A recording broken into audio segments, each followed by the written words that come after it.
And we are live. We are back with another episode of Fixture Focus. I'm your host, Justin Mossick. As always, a little bit of a hiatus. Was traveling in South America, so haven't done this show in a while, but it's good to be back. And I'm joined by Tim, who is one of the hosts of Cities. Is it Citizen? You guys pronounce it Citizen, right? Not Cityzen. Yeah. The Cityzen Abroad Podcast. The Cityzen Abroad Podcast, which we'll definitely touch upon a bit here.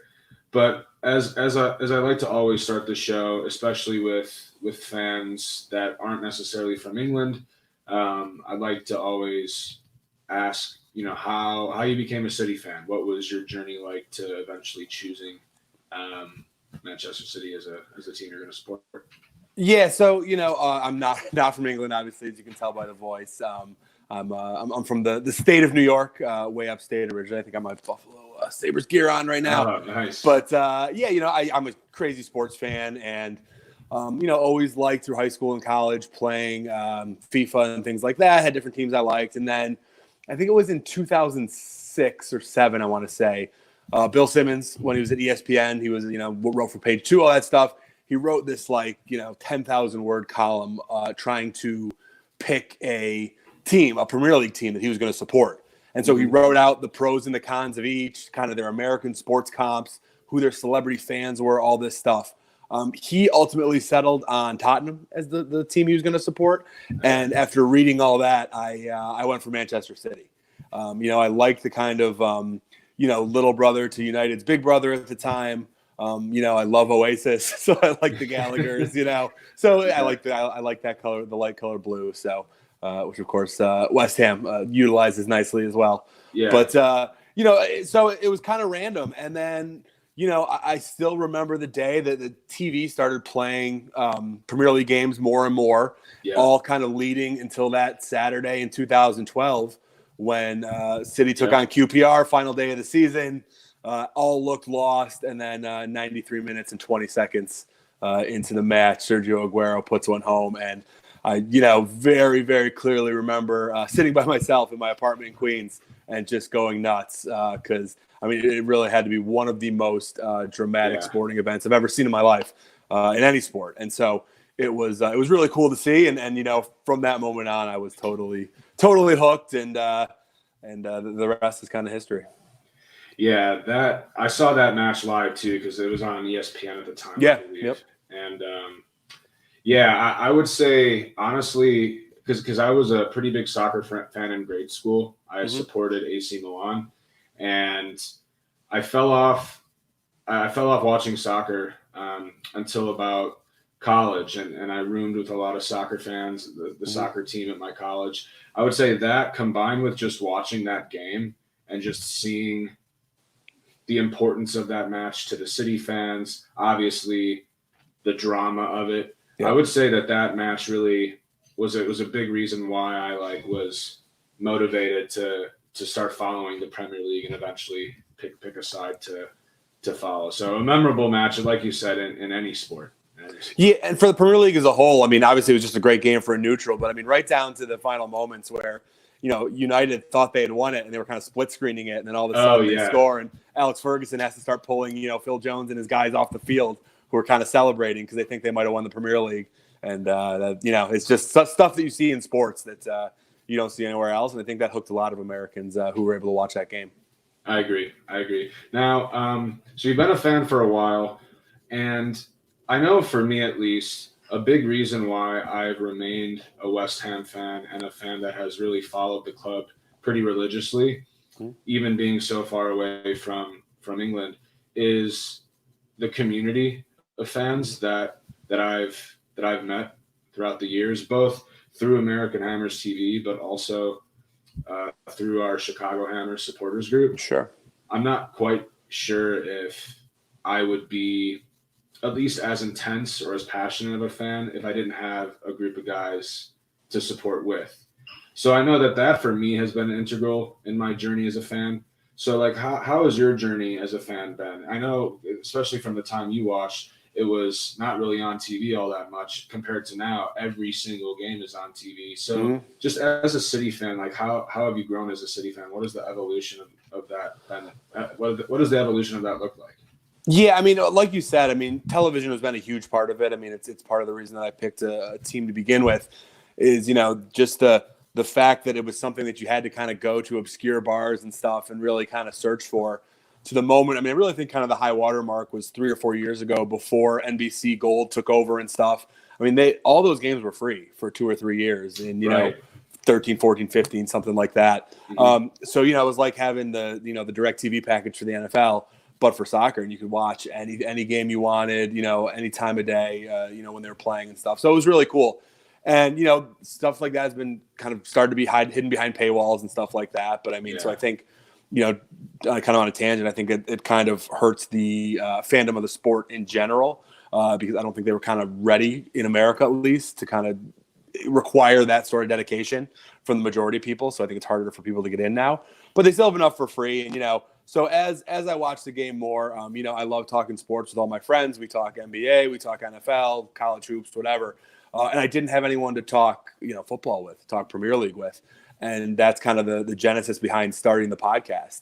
And, there's a great supporters group around here. I mentioned Queens, New York, which, a borough of New York City for a while. And now I live, a half hour north of the city or so. So I get down to join the New York Sky Blues at their home base every once in a while, maybe once or twice a season. But mostly for me, it's been an interaction of the podcast and on Twitter. Twitter is something that I joined when I started the podcast, and a couple thousand followers later, that's developed the real community. And I have people that I talk to, about Premier League on there, just like I talk to my buddies that I know in real life about like I said, football and basketball. Yeah. So was that the main reason to start the podcast, to connect with other City fans? Were there any other reasons? Yeah, well, so funnily enough, when I started the podcast, my wife and I had twins. And so, fatherhood kind of left a big gap in from the time you get home from work and then you put the kids to bed at, 7:00 at night. And then the rest of the night, what are you going to do? Like you can only watch so many sitcoms and stuff. So I'm like, I love sports talk radio. I see there's the market's somewhat saturated in some of the other sports, but there wasn't a good City podcast that I found. And so the combination of having the time on my hands and always kind of wanting to do this just gave me the nudge. And, I started October 3 years ago of Pep's first season. So I think it was like his 4th or 5th game. It was a win to Tottenham, I believe, and have been going strong ever since. So what do you usually discuss on the podcast, and what type of guests do you usually bring on? So a lot of it's me solo, to be honest, kind of in a like Colin Cowherd mode or something like that. Gotcha. It's interesting because I do have guests. I have people who are involved in American supporters groups. I have British guests occasionally. The time differences, I'm sure can make that difficult. And just, I try to bring on, really knowledgeable fans who have a real strong support of the club and who really know what they're talking about, because it's an interesting dynamic. But it's mostly me and just talking about, what I like, what I don't like, about what's going on with City.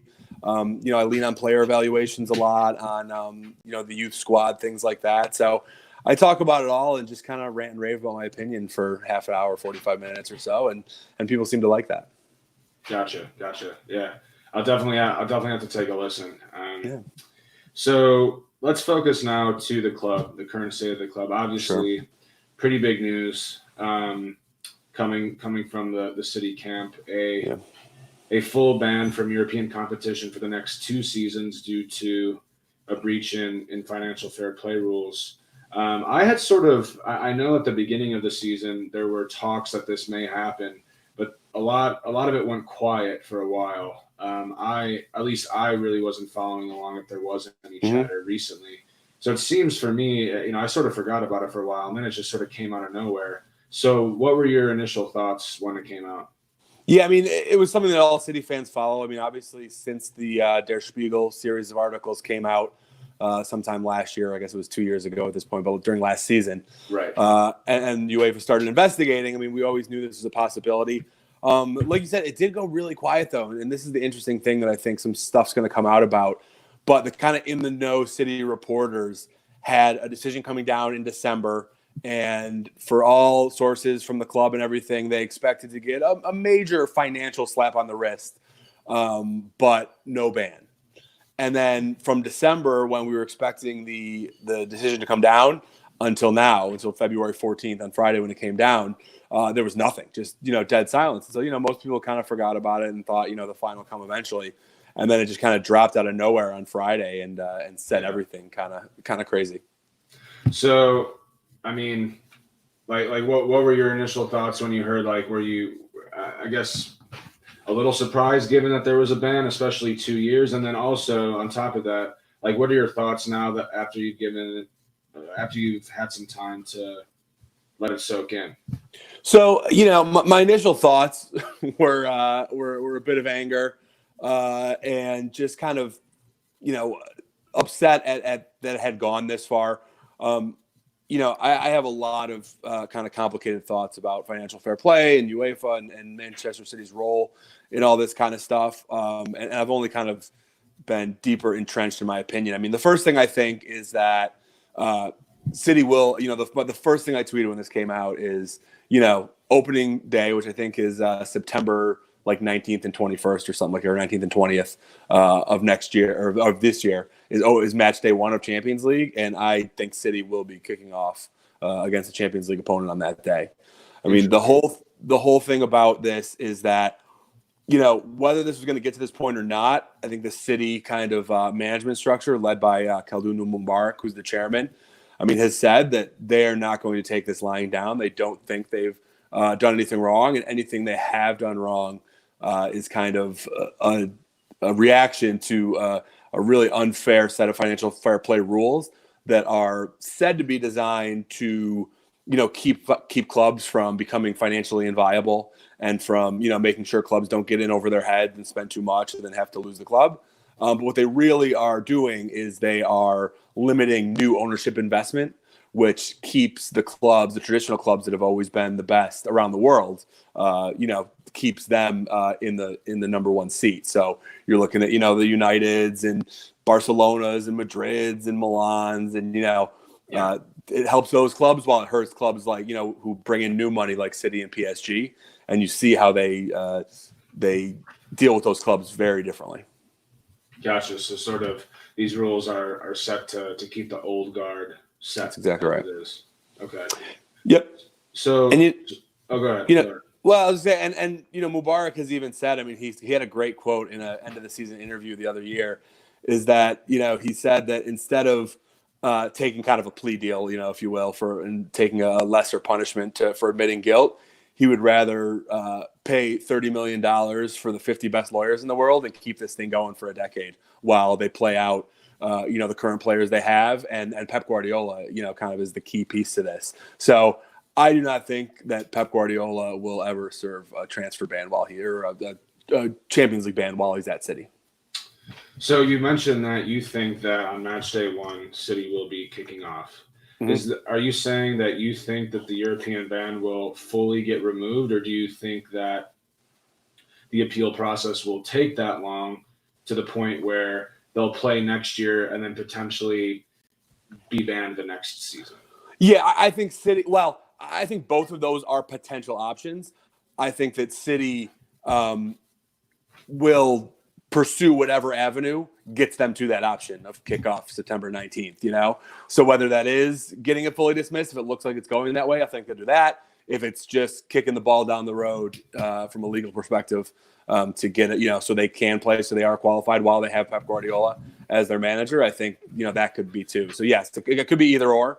I don't know which one, but I think those are the two options they'll pursue. Okay.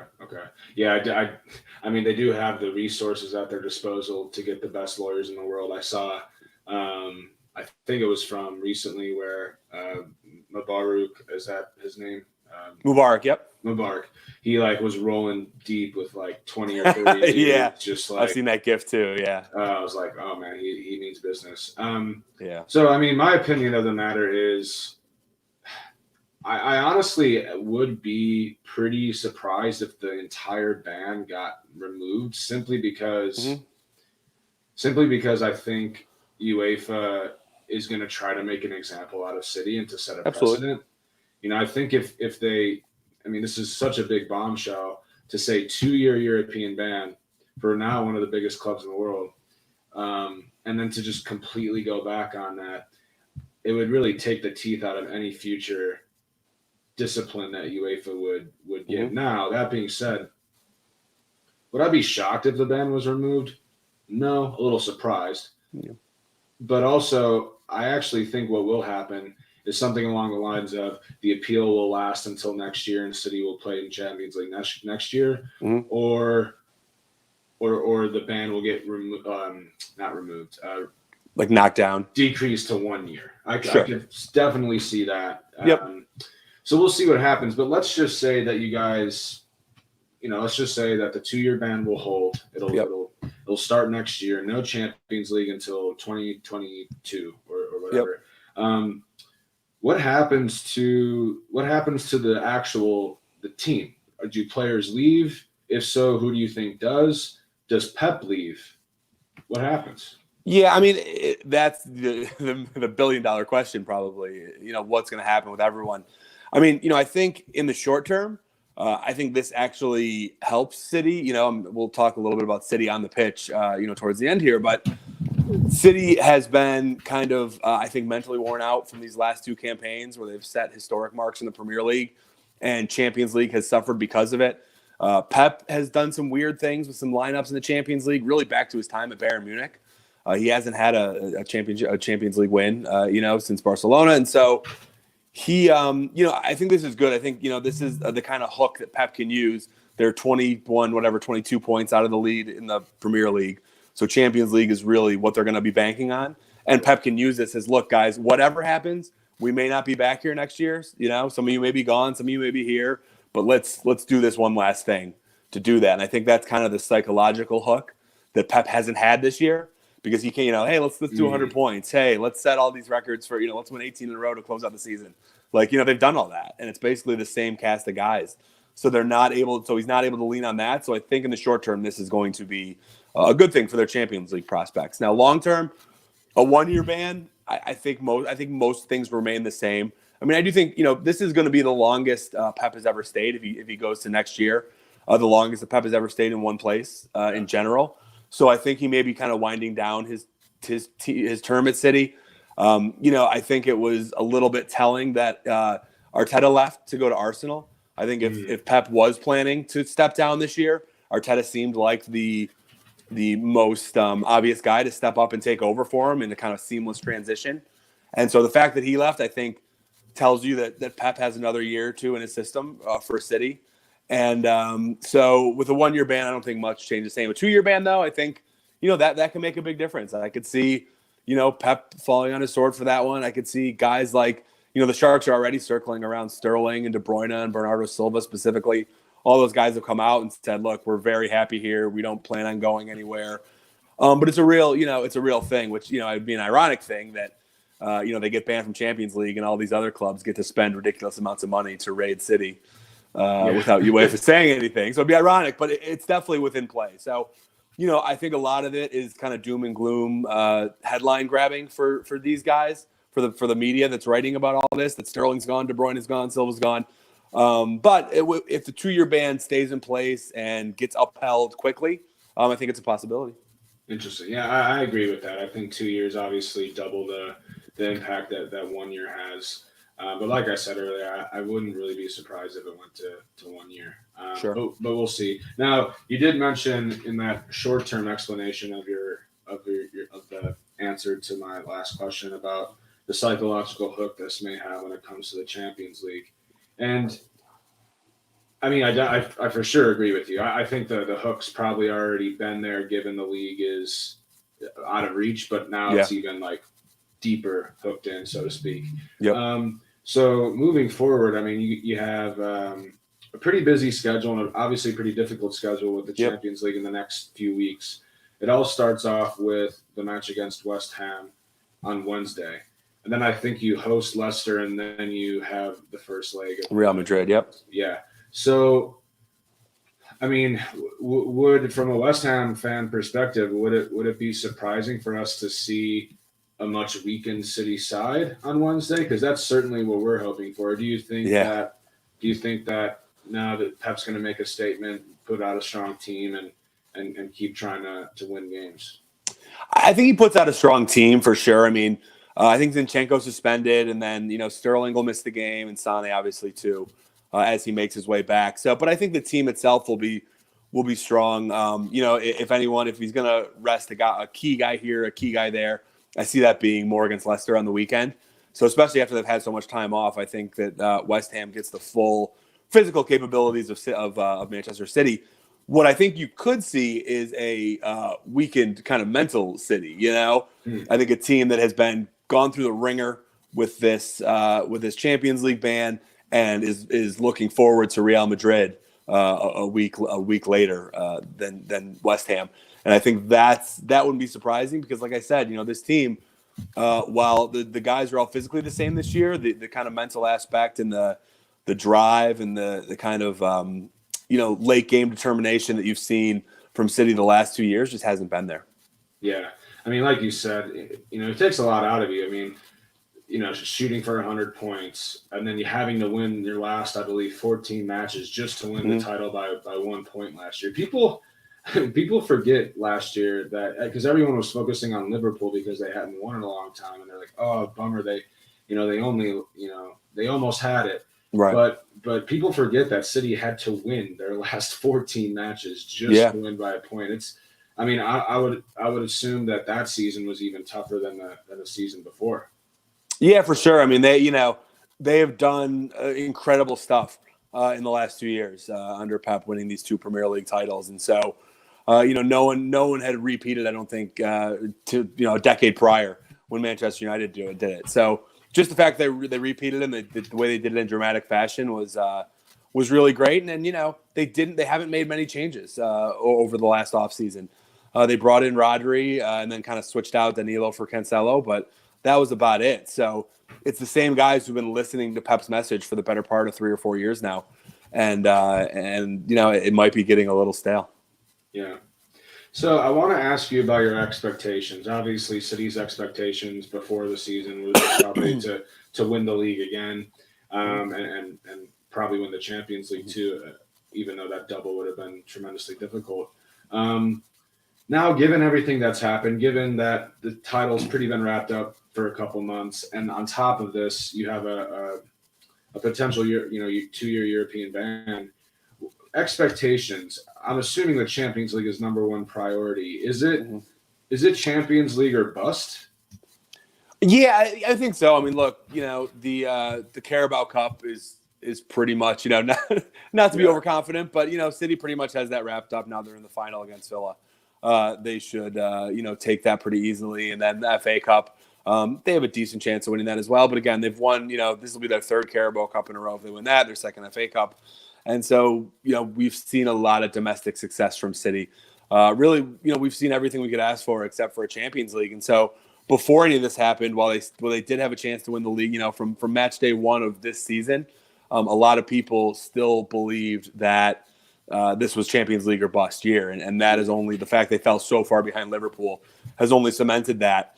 And, I think that everything they do from here on out, and really from, 2 months ago on out, had and has to be focused on doing this Champions League, hoisting this trophy here, because they need to do this to both complete Pep's time here, but also complete kind of the whole the rebuild they did when they got bought a decade ago.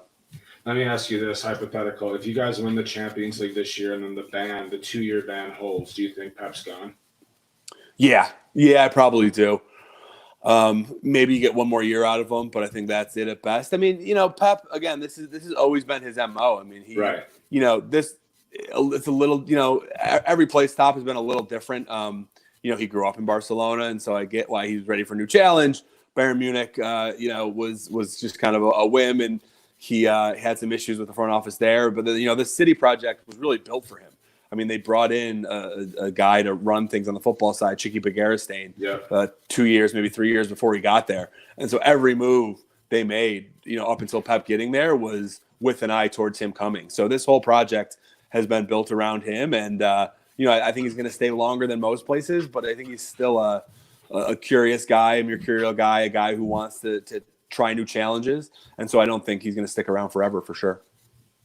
Gotcha. Let's pivot to the actual match that's here in a few days. So I know we spoke a little bit before we went live. You're pretty familiar with the West Ham squad. Obviously, we're struggling currently in the bottom three. From a City fan's perspective, what have you thought about this West Ham club so far? What do you think about West Ham in general over the last 6 months to a year and leading up to this match? Yeah, I mean, West Ham in general is a club that I've always enjoyed.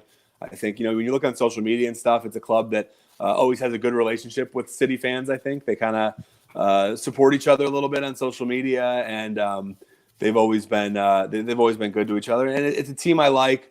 I don't totally know why they haven't been able to get over the hump. It seems like a team that is really poised to jump into that bottom half of the top 10 and challenge Wolves and Everton and teams like that. And they can never seem to do it. So, I know they've run through a lot of coaches. They had Pellegrini for a while. They've tried a lot of different stuff, but it just never seems to quite click. So I'm sure as a fan that can be a little frustrating, and as an outside fan looking in, it's a little head scratching. But they have players I like, and I think that while I don't think that City's going to have a huge problem with them unless they really kind of have a mental lapse based on everything that's going on. They're always a challenging team, and when you have guys like Declan Rice and Fabianski and Heller and guys like that, I mean they're always going to provide you with a tough match. So that's what I'm looking for. Yeah, I think you hit the nail on the head. First, City fans and West Ham fans, I think, do get along. I can speak especially for the Chicago City fans here and the Chicago West Ham fans, but we have a pretty good relationship. We go to the same pub. Nice.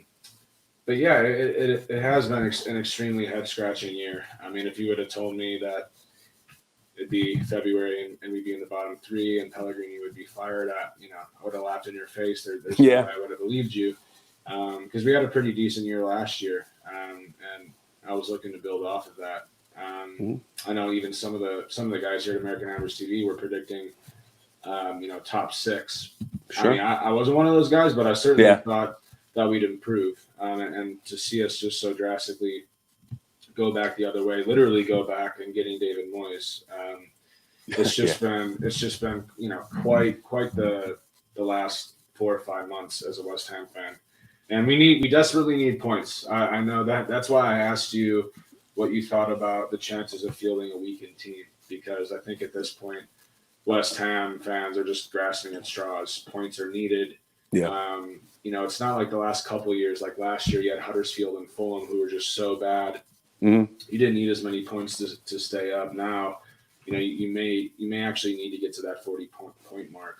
So it's again super frustrating, and it all starts on Wednesday for us. We certainly have no expectations to get anything from it, but we certainly need to at least see a good performance. So, and sort of pivoting into that, we always end, and we'll wrap it up here because we're approaching 30 minutes, but we always end with a prediction, of course. So guests go first. Tim, what are you thinking for Wednesday?